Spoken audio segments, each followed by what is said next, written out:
China. Once a deeply divided and impoverished agricultural nation, torn apart by internal conflict. Today, the country has been transformed into a united and formidable industrial powerhouse. Its rapid rise can be attributed to the role played by the Communist Party of China, or CPC. The party has overcome many obstacles to deliver modernity and prosperity, which the people have dreamed of for over a century. 这100年的发展，这是我们感同身受的。我们一个强大的中国，一个强大的中国共产党。 China's rise as an emerging superpower is nothing short of meteoric. It has a permanent seat on the UN Security Council. It has overtaken Japan as the world's second largest economy. It also boasts of one of the world's most powerful armies. And in January this year, China announced it has wiped out absolute poverty in the country. China opened up 800 million people almost accredited by the World Bank as actually being lifted out of extreme poverty. So this is really remarkable. 100 years after its creation in July 1921, the CPC has now emerged as the main driving force behind China's ambition to be one of the world's most prosperous nations and the leading global power. But how far can the party go in its efforts to achieve the China dream? Will a more powerful China be a threat to the international world order? I think it was always inevitable that when China got wealthy, it would reach for more power. But is that really what China or the party wants? For about 100 years, China suffered from foreign aggressors, occupiers of all kinds.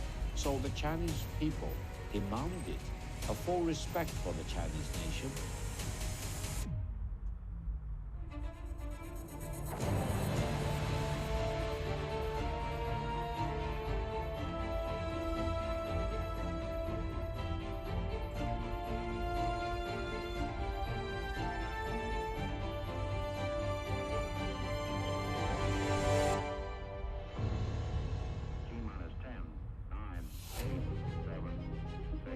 May 15, 2021. It's a crowning moment and a key milestone for China. That's when its top astroscientists guided the Zhurong space rover and safely landed the spacecraft. The historical feat makes China only the third nation to have successfully landed on Mars, an accomplishment matched only by the US and Russia. The space mission is also a clear demonstration of China's scientific capability and technological prowess. The Mars landing is yet another feather in the cap for the Communist Party of China, especially this year as the party gears up to celebrate its 100th anniversary celebrations. But how is China able to catapult itself from a poor agrarian nation in the 1920s to a global superpower today?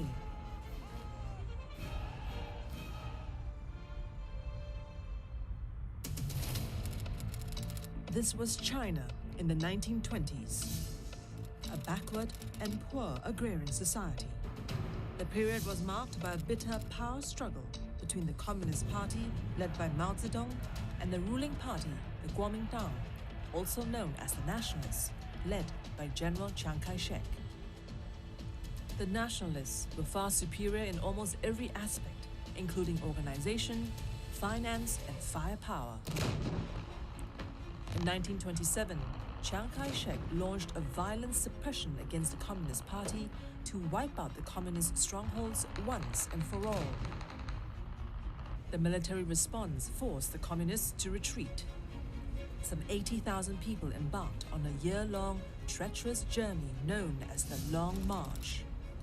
They crossed 8 provinces, mainly on foot, covering 9,000 kilometers, through some of the most difficult terrains to escape the violent purge by the nationalist forces. and the Soviets were basically in trouble. They were completely surrounded, and finally they broke away, escaped on the long march to safety further in the north where the Kuomintang was not powerful. So they did that. It was a heroic thing, but it was actually a defeated army that was trying to escape from the Kuomintang. But they survived. A very small number, very small percentage survived. The fate and fortune of the communists began to change following Japan's invasion of Manchuria in 1931. The war gave the Communist Party the window of opportunity to consolidate itself against a common enemy and to outsmart the ruling nationalists. The ruling KMT was then facing a triple threat from Japanese invasion, communist uprising, and warlords' insurrection. It needed all the help it could get to stay in power. But it was really during the Japanese War that the Communist Party really had their chance. Because in that sense, if there had not been no war against Japan, the nationalists would have concentrated all their efforts at destroying the Communist Party. All of a sudden, the once bitter enemy became a reluctant ally. Both armies joined forces to kick the Japanese invaders out of China. The KMT controlled the cities, while the communists operated from the countryside. But that gave them, in the end, the advantage, because that's where the majority of people were. And if you could satisfy the peasants and give them what the peasants want, you talk to the peasants. And that's the secret of the success of the Chinese Communist Party. But after the war, conflict resumed between the KMT and the communists. Efforts at establishing a coalition government failed. By 1946, the two sides were already fighting an all-out war. But the communists had a clear advantage. You find everywhere it was the Kuomintang controlled the cities and the communists the countryside. And everywhere they surrounded city after city, each case, and then either suffocating the city, in a way, blockade, and eventually, one after the other, they defeated the Kuomintang. When they actually came to direct warfare, the actually nationalists had an advantage. They had better arms, airplane support and everything, whereas the communists had very limited arms. But they had the numbers, they had the discipline, and wherever they fought in the countryside, they had the sympathy of the peasants. And that gave them that advantage. And with the peasant population firmly behind them, the communists rode the populist wave to victory in the civil war against the nationalists, who then retreated to the island of Taiwan. The communists had successfully united the whole of China and came to power on October 1st, 1949. It was very traumatic. That civil war broke out again very soon between the communists and the KMT, and the Communist Party of China want to liberate the whole nation of China, to give them land so that people can work in freedom without suffering from the suppressions and exploitation of the ruling classes. And eventually, the overwhelming majority of the Chinese people choose the Communist Party of China as their ruling party, and this led to the founding of the People's Republic of China in 1949.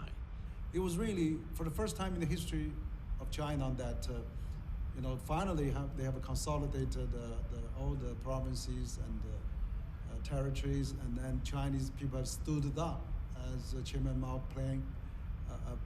proclaimed at Tiananmen Square in 1949. But the years that followed were marked by ambitious economic and social policies implemented by the party, and that proved to be a disaster for the nation. In 1958, Mao introduced a 5-year plan of forced agricultural collectivization and rural industrialization known as the Great Leap Forward, to vastly increase China's agricultural and industrial output through labor-intensive methods to catch up with the West. But the plan proved to be a massive failure of historic proportions. Local leaders were told they had to meet certain quotas for steel and for agricultural goods. And so they reported that they had in fact met those goals and exceeded them, when in fact they had fallen terribly short. Then based on their falsely reported yields, the government took away and taxed their local agricultural produce, which meant that there was nothing in the warehouses and people starved. It was indeed a very challenging period for most people. Many were left with nothing much to eat and were lucky to be even alive.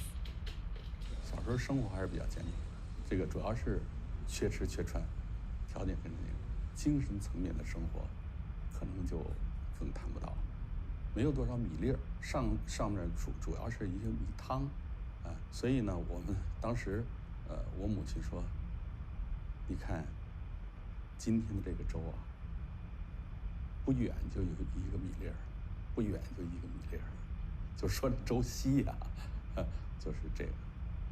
然后呢，他要把那个米要给我父亲吃，因为他要干活。那时候正赶上中国3年自然灾害时期，凭粮票，抽烟要凭烟票，所有的一切物资都是一张票。那么1毛钱，妈妈给1毛钱，我在郑州的饭店里，我来1碗面包，所有人吃面包都拿手捂住自己的口，多等1毫子，那里面要不了。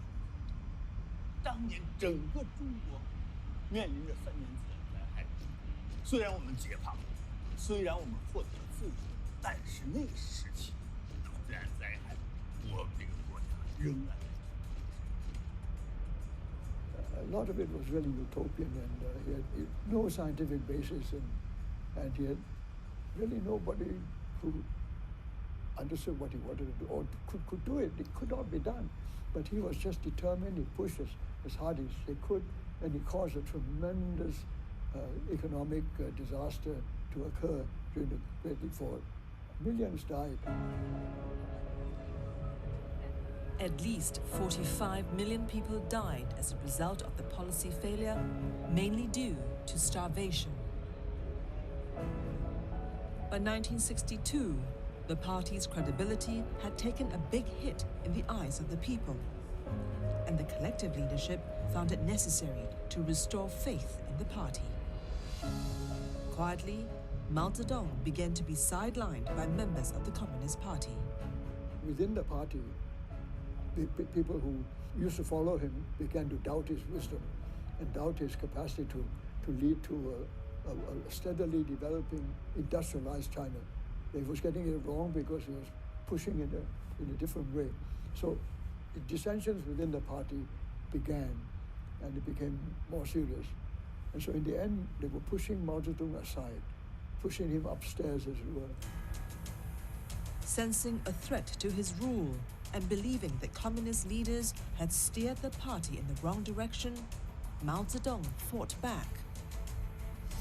He went on to reassert his authority and launched the Cultural Revolution in August 1966.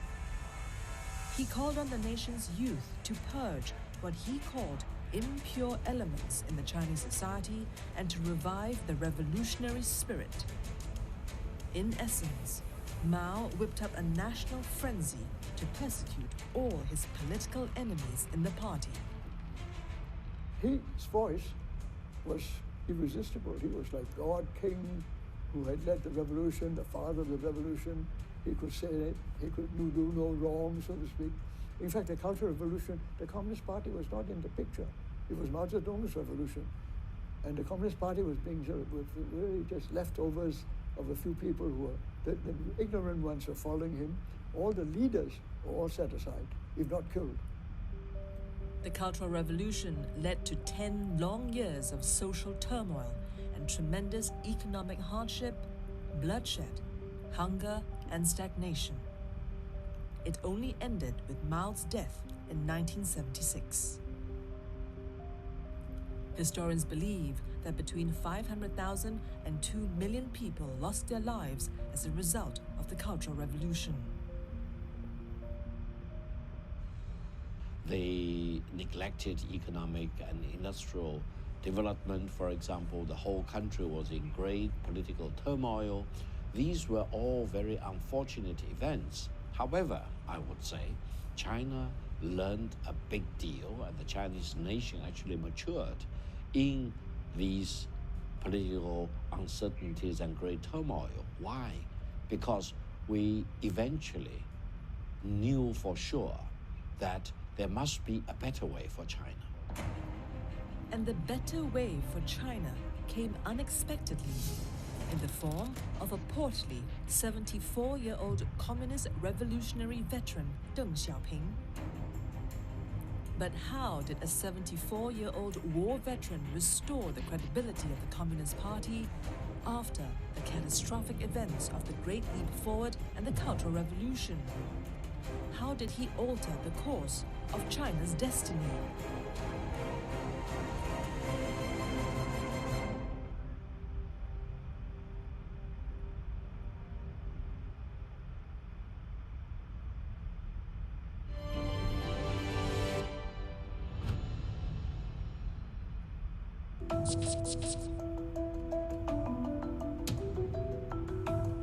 Zhong Fuchuan is from the Uyghur tribe.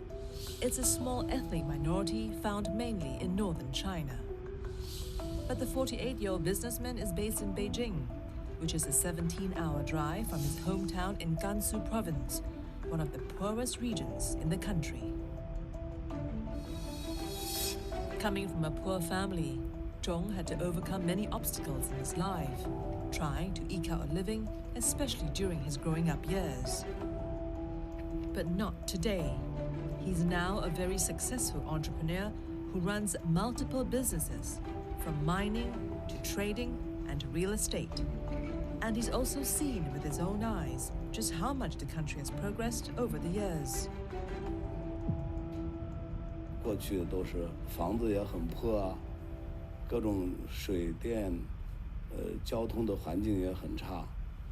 经过这些年的发展，首先交通有所变化，通讯设施全部完善，完了当地的医疗、教育、卫生，跟我们的这个扶贫工作以前的变化完全是不一样的。 And he owed this success of the nation's phenomenal physical transformation to the Communist Party of China and the vision of one man, Deng Xiaoping. He feels that it's through Deng's ideas and vision that have allowed many ordinary citizens like him to progress and prosper. 我创业的时候呢，实际上已经是江总书记江泽民执政，总理应该是李鹏总理，我记得。 但是那种背景呢，还是邓小平的这种一个大的一个背景下，就是不管白猫、黑猫，是抓住老鼠就是好猫。在这种环境下，给了中国非常宽松的一个市场发展环境。Deng Xiaoping emerged from the horrors of the Cultural Revolution following the death of Mao Zedong in September 1976. He became China's top leader of the party 2 years later. Having seen the huge failure of the Great Leap Forward and the Cultural Revolution, he took drastic and decisive action to steer the country away from Maoist ideology. It was not only meant to improve the lives of the people, but also to win back their trust in the Communist Party. Mao Zedong's great mistake was to undermine the Communist Party itself and almost destroyed it. So now his job as a good communist was to restore the Communist Party to its proper leadership position, gain credibility again, and his way of doing so was, number one, economic reforms. That unless the economy was doing well and socialism actually provided prosperity for people, at least the hope for better living standards and people's well-being was better preserved, guaranteed, the Communist Party would not win supporters. 59-year-old Victor Gao is Deng Xiaoping's former official translator, and he had observed closely the paramount leader's ideas and solemn commitment to eliminate poverty. His main mission then was to lead China towards prosperity and to restore faith in the party. He basically said towards the end of the 1970s that if socialism means poverty, then it was not a political system we want to have. However, he said very proudly, I believe socialism can generate productivity and prosperity for the people. Deng basically believed, and the CPC and the Chinese government believed, that poverty was not a good thing for the Chinese nation. No one wanted to be poor. We wanted to improve our living standards. We want to be proud and rich and wealthy and better fed and better educated and better taken care of. Under Deng Xiaoping, China embarked on a remarkable journey of reforms. China moved away from a centrally planned economy and adopted a capitalist market economy. It's a marked departure from the socialist ideology of shared ownership of resources and central planning. His open-door policy had attracted foreign investments and technology into the country. It allowed China to rise from the wreckage of the Cultural Revolution and set the foundation for China's accelerated growth. Mao had kicked the foreigners out in 1949. Deng Xiaoping invited them back in. But he was very clear about why. He said, we're letting the foreigners in, despite the history of exploitation of China by foreigners, because we need foreign managerial expertise, we need technology, and we also need capital. Deng Xiaoping did not adapt the capitalist system whole hog, and he moved very gradually by letting first street vendors operate based on capitalist principles, setting prices, letting supply and demand determine price. And he did this to increase the wealth of China, to increase the material and technological well-being of the Chinese people. And yes, also to improve the power and the performance of the Chinese Communist Party, because his legitimacy was based on performance. Deng's decisive moves had helped restore domestic stability in the country. Under his leadership, economic growth skyrocketed throughout much of the 1980s. And soon after, faith and trust in the Communist Party as the right leaders of the nation was restored once again. 每个国家、每个政党、每个只要是人，他都会有这样那样的一些理解上的偏差。所以呢，共产党最伟大的是发现错了就改，而且改得很彻底，改得非常的科学，也改得非常的认真。But not all Chinese citizens agree with the policies of the Communist Party of China. Human rights activist and lawyer, 48-year-old Deng Biao is one of them. Deng Biao was kidnapped 3 times by the secret police in China for his human rights activities. In 2014, he left China and has been living in exile in the US ever since. While Deng acknowledges that the Communist Party of China has delivered the economic goods to the people, he believes the accomplishment is far from complete. Many people may argue that China has become the second largest economy. That's a huge achievement, and I don't deny that. But I always emphasize the shadow behind the so-called China miracle, like the low human rights, the freedom, and the political system, and the environmental degradation, the corruption. We should not say that the Communist Party has a political legitimacy because of the rapid economic growth. In 1986, as China's economic progress rapidly picked up speed, the demands for political liberalization had also gained strength among students in university campuses. Tens of thousands of people eventually marched through Beijing to Tiananmen Square, calling for freedom, democracy, and free speech. The momentum culminated in the Tiananmen tragedy of June 6, 1989. Tiananmen was a shock to him as well as to the rest of the world, because the Tiananmen showed that when you open up, even among the young Chinese, young students especially, they took it much further than Deng Xiaoping intended. And I think Deng Xiaoping took that as a warning that the opening had gone too far. So it crushed The official death count of Tiananmen, according to the Communist Party, was 300, while others estimated it to be in the thousands. Foreign corporations and NGOs and universities left China in droves, and China was, for a period of time, a pariah state. And Deng was asked how his economic reform program could go forward without the foreigners. Following the shocking tragedy and the mass exodus of foreign capital in the aftermath of the Tiananmen crackdown, how was the party going to deliver the promise of better life to its people? Did it mark the end of China's economic miracle?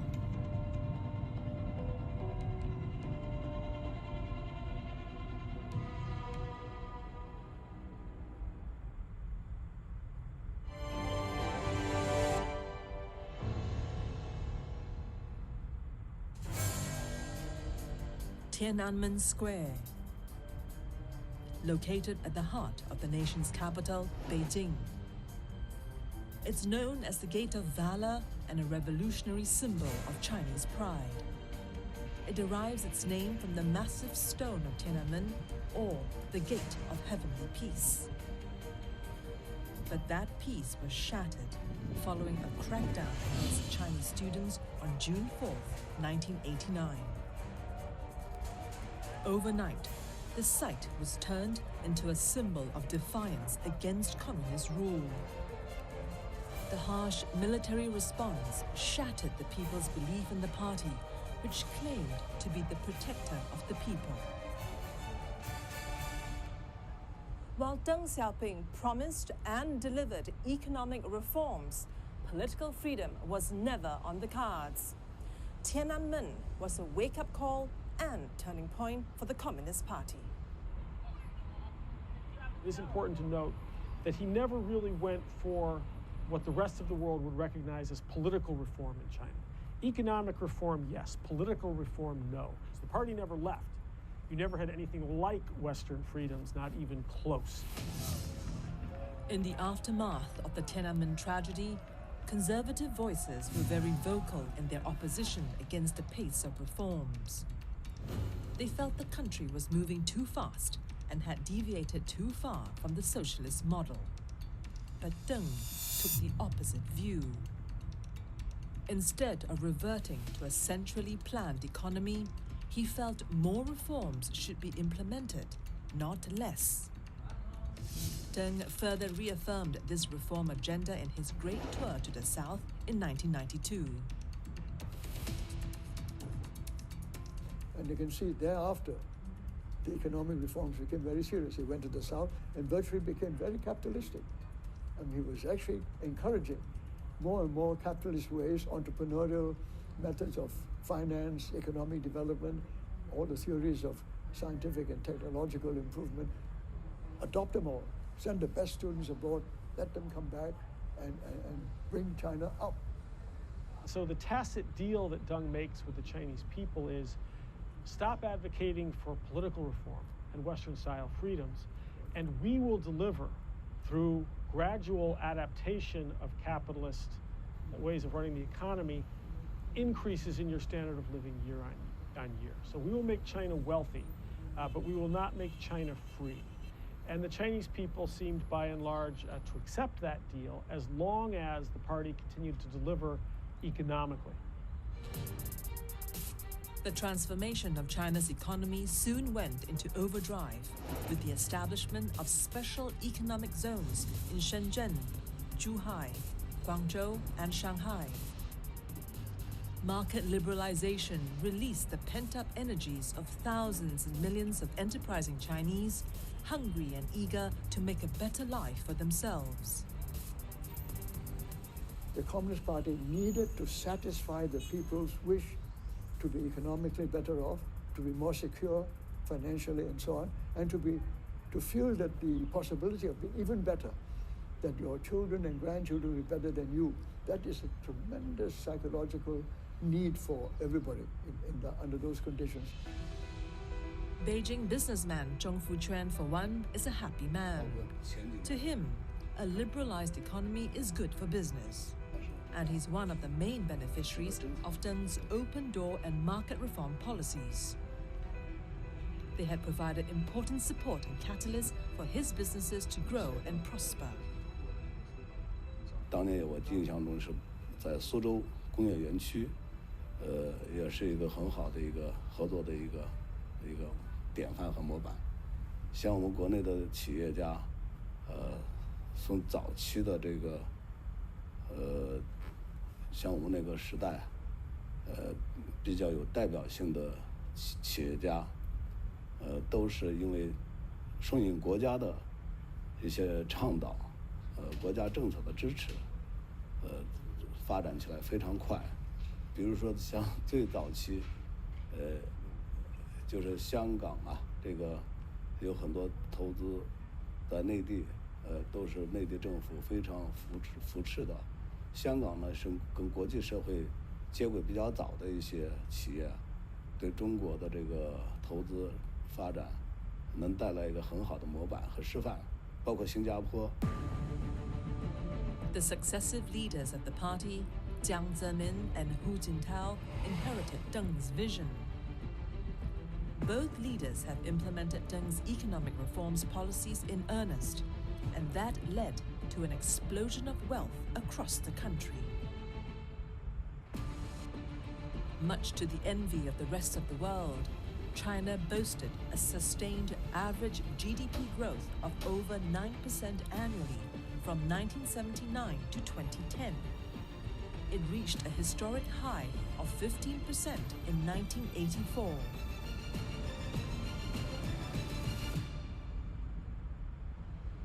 It was the highest rate of per capita economic growth in major world economies, raising eyebrows across the world with its astonishing speed. China's ascension to the World Trade Organization, or WTO, in 2001 was a landmark event for China. It marked the country's integration into the global economic order to boost its exports to the rest of the world and contributed to China's prosperity.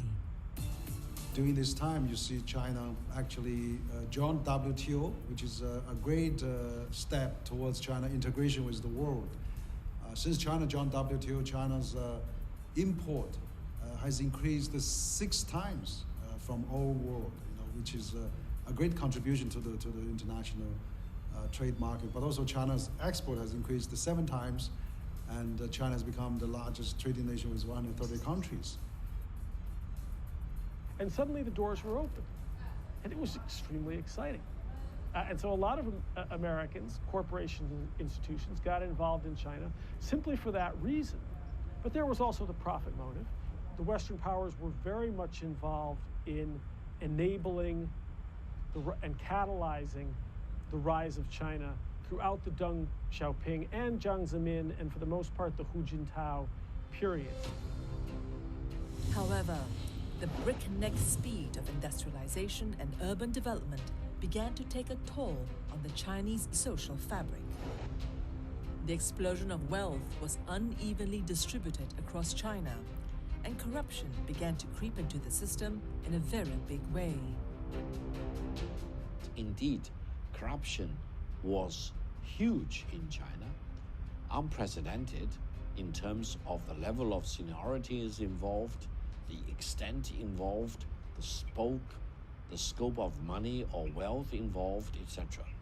I would say if China continued to tolerate corruption, and sometimes individual or even institutional corruption, without reining them in, this probably would be the end of the Communist Party of China. Within the bureaucracy, within the Communist Party, within even the People's Liberation Army, everybody was so encouraged to take part in business and money making and so on. And inevitably, in the course of doing that, corruption became endemic, part of the system. And during Jiang Zemin's time and Hu Jintao's time, These party leaders saw it coming, but didn't know how to control it. They failed to do that during that time. Everybody looked after their own interests and tried to make more money. It was allowed, it was encouraged. And the cause of that, corruption became so widespread. But all that was to change following the rise of 59-year-old Xi Jinping, who became the party's general secretary in 2013.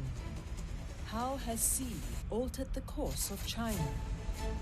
Will his vision for a more prosperous and powerful China, led by an increasingly centralized Communist Party, bring itself on a collision course with the world's superpower, the United States?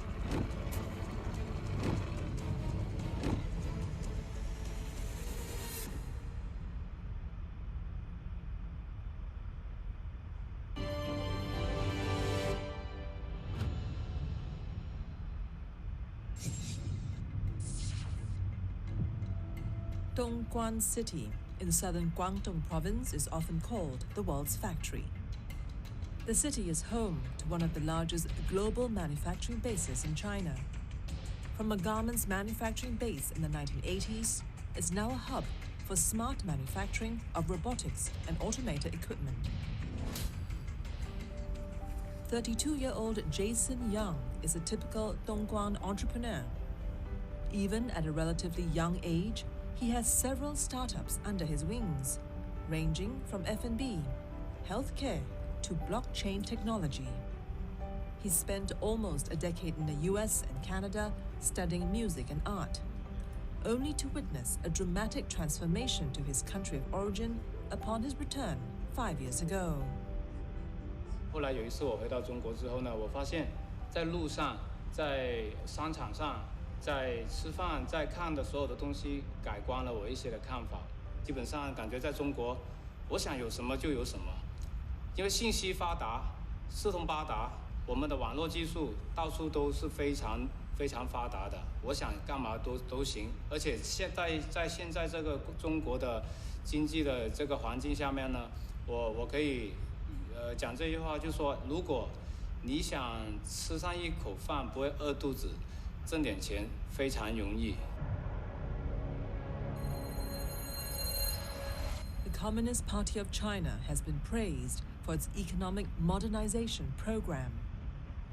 The reform policies have propelled China from backwardness to being an economic powerhouse. But the newfound prosperity has also given rise to other social problems. Among them, growing wealth inequality and massive corruption. Xi Jinping, who was elected president in 2013, has made the fight against corruption the cornerstone of his reign. It's a means of bolstering the image and legitimacy of the party in the eyes of the people. If the Liberation Army itself is corrupt and the top leaders of the army are corrupt, you are really in grave danger. And I would say that Xi Jinping came in 2013 really concerned for the collapse, total collapse of the Communist Party. And his primary instinct was to save the Communist Party. Like Deng Xiaoping in 1978, after Mao Zedong, this was the consequences of Deng Xiaoping's reforms, gone too far. So we had to find a solution. He did things which was unbelievable and unimaginable.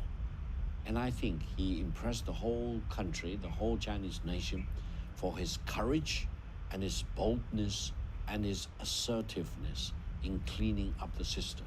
There will be no future for China. And the CPC may be doomed if it does not fight against corruption.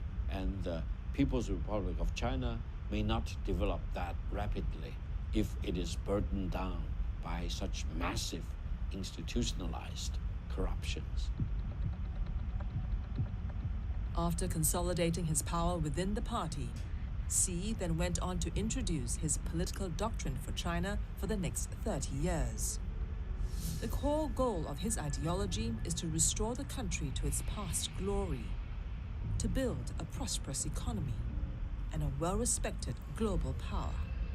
He reminded the people that the Communist Party is the only party that can deliver what he calls the China dream, and the great rejuvenation of the Chinese nation. With the China Dream, Xi Jinping is trying to reclaim what China has always seen as its rightful place in the world, as a highly respected world power. The way he put it is that under Mao Zedong, China stood up, meaning that Mao reclaimed China for the Chinese. Under Deng Xiaoping, China developed, China got wealthy. And now under himself, under Xi Jinping, China is going to take its place at the center of world affairs. So the China Dream is, for Xi Jinping, both a dream about Chinese global power. China is close to becoming the most influential country in the world today. It's already overtaken Japan as the world's second largest economy. The nuclear-armed nation boasts of one of the world's most powerful armies. It's also on track to become a global technology leader. We achieved a new vision for China. And I think in the first phase, as I mentioned, China became a very powerful military power, which I think the Chinese nation deserved, because for about 100 years, China suffered from foreign aggressors, occupiers of all kinds, many European countries, but also countries from other parts of the world. So the Chinese people demanded a full respect for the Chinese nation, and we wanted to have pride in being Chinese. We wanted to have a proud Chinese nation standing on the global stage. Economists have estimated that China will overtake the US as the world's #1 economy in 10 years. That has now forced Washington to sit up and take notice of China's global ambition.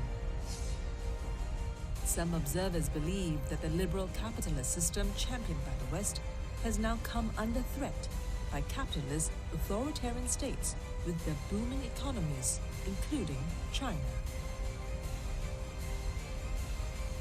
In many ways, the 100th anniversary of the Communist Party is not about communism.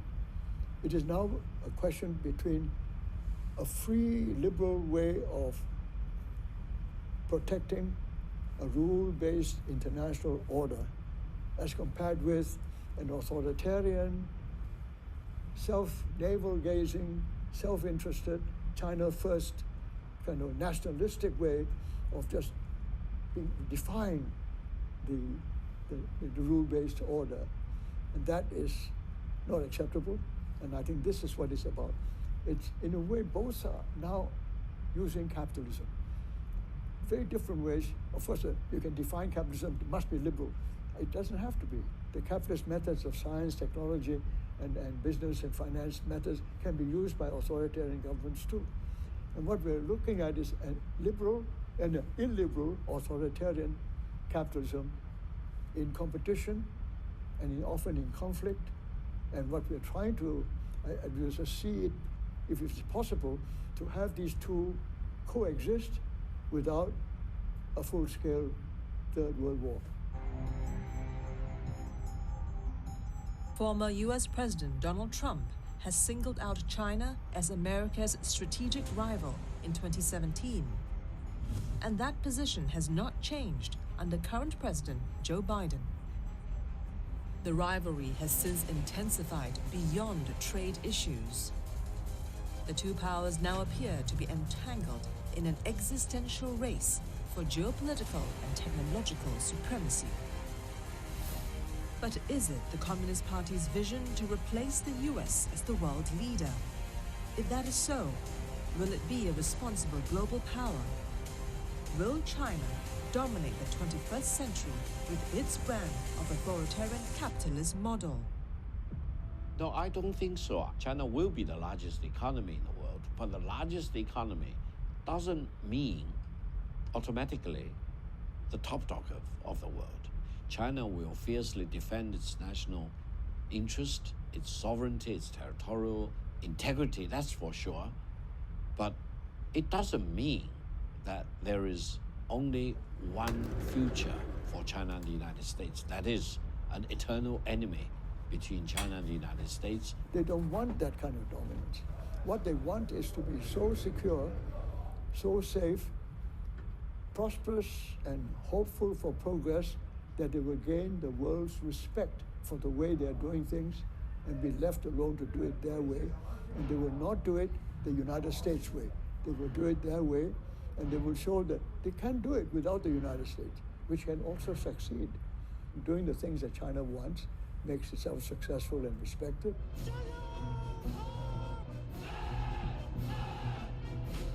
On the 100th anniversary of its founding in July, the Communist Party of China certainly has a lot to look back on and celebrate.